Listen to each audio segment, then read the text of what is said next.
أعوذ بالله من الشيطان الرجيم. بسم الله الرحمن الرحيم.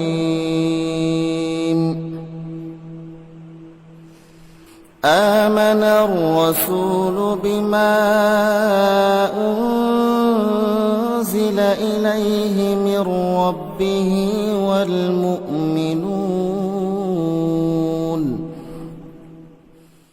كل آمن بالله وملائكته وكتبه ورسله لا نفرق بين أحد من رسله وقالوا سمعنا وأطعنا غفرانك ربنا وإليك المصير.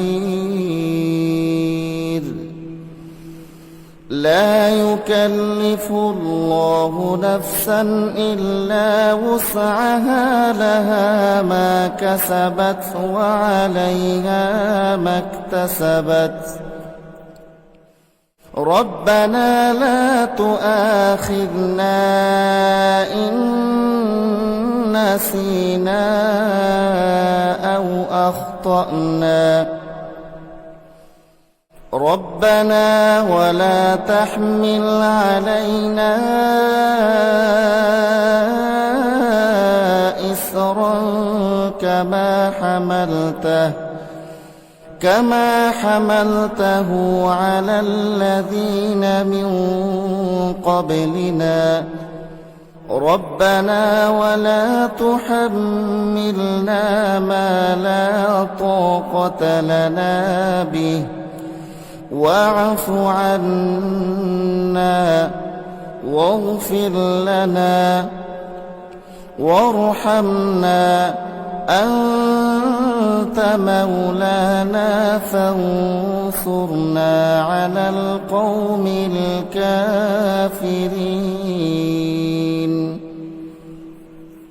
আল্লাহর রসুল সে বিষয়ের উপর ঈমান এনেছে যা তার উপর তার মালিকের পক্ষ থেকে নাযিল করা হয়েছে, আর যারা সে রসুলের উপর বিশ্বাস স্থাপন করেছে তারাও সে একই বিষয়ের উপর ঈমান এনেছে।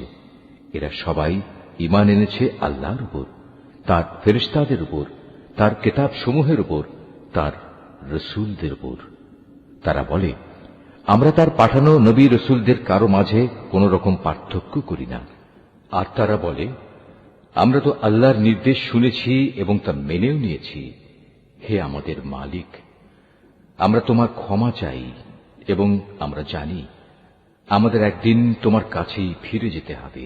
আল্লাহ তাআলা কখনো কাউকেই তার শক্তি সামর্থ্যের বাইরে কোনো কাজের দায়িত্ব চাপিয়ে দেন না। সে ব্যক্তির জন্য ততটুকু বিনিময় রয়েছে যতটুকু সে এ দুনিয়ায় সম্পন্ন করবে, আবার সে যতটুকু মন্দ দুনিয়ায় অর্জন করেছে তার উপর তার ততটুকু শাস্তি পতিত হবে।